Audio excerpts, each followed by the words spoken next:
Hi everyone, it's a very quick video for me today. I'm going to show you how to sort out a buckle you might have in your wheel disc. Hopefully you can hear me over the clicking of the free hub.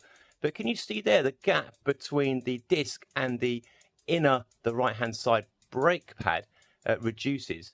Well, that's because there's a slight buckle in the disc. Now, although you can't hear it on film, actually this horrible scrape when you're going fast, it gives a rhythmic noise as it's scraping.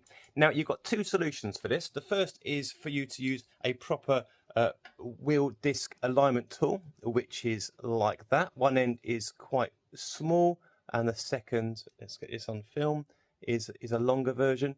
And this really helps you for realigning metal that's quite flimsy on bikes. Not gear hangers, that's something completely different. But sometimes when your chain ring at the front is slightly out of alignment, these work well. But actually these are designed for the brake discs itself. And what you would do is you would put this over the brake disc at the point where there is the buckle, and you would either bend this way or you'd bend that away, just to try and manipulate the buckle out and true up the disc.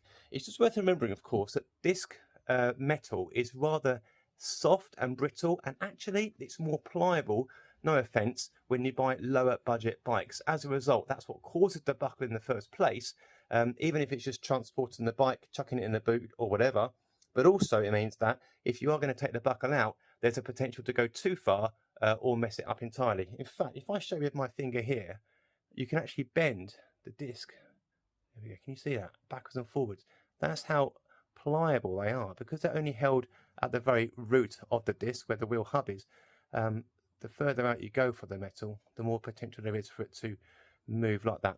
Okay, so what we're going to do is we're going to find the point. But anyway, if you haven't got a proper brake disc alignment tool, I'd recommend you get one, because it's only a few quid. You can actually use a plumber's wrench, ones without the serrated teeth in, and you can just reduce the gap as needed so it becomes the same as the brake disc alignment tool. And then you would just plonk this over the brake disc itself like so, and then you would again manipulate one way or the other. So let's find out where this rubbing is. Spin the wheel around. It looks like it's about there. Let's go in again.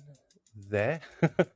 So I'm going to slow it down now off camera with my fingers on the spokes. There we go. So we're touching about there. So what we do is, once we've found the point, you would then back up. Now I've got panniers on this bike, which is really unhelpful. But you would back up the where the buckle was to around about this point. I know I'm out of focus, and then you would manipulate things. So let's get my brake disc alignment tool, and let's again find the point. There it is, it's about there. So I'm making a mental note of where that is, and I'm backing up and following it on camera. It's about this point here. I'm going to put the tool over it. Again, I know I'm slightly out of focus, but you see the point. I'm going to bend slightly. There we go. And not ridiculously so. And let's just see what happens. Well, I think that's pretty much done it already. So I think we're on business just by doing one bend, and that's taken us less than 4 minutes. Guys, I hope that makes sense for you. I'm happy to upload another video. Just message me if you need me to give you a better angle, but hopefully you can see exactly what's needed. That's how you remove the buckle in your brake disc. You don't need fancy tools, but if you do, they really only cost a few quid online. And that's it. Remember to like, remember to subscribe to the channel. But you and me, we are job done. Thanks for watching. See you next time.